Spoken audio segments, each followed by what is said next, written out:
Proč jsi to udělal?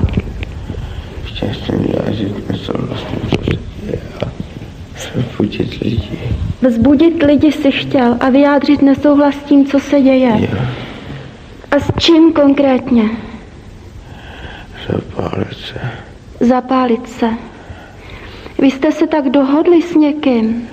Jo, S kým, Honzi? no tak to už je moje věc. Já vím, že jo.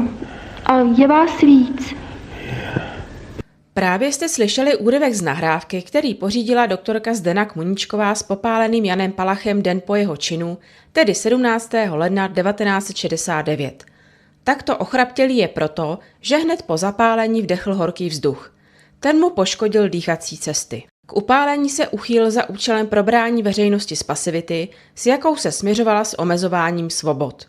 Historik Eduard Stehlík k tomu řekl: jeho cílem bylo zastavit šíření nepřátelské protidemokratické propagandy, umožnit svobodné vyjadřování, zrušení cenzury a vrátit se do osvěžujícího roku 1968, kdy lidé po dlouhých 20 letech najednou mohli relativně svobodně projevit svůj názor. Konec citace. Bylo to k něčemu? Pravda je, že proces normalizace se pozastavil jen na pár měsíců a pak pokračoval. Mezi lidmi ale vzbudil čin velké ohlasy a zanechal dlouhodobější vliv, který se projevil o 20 let později.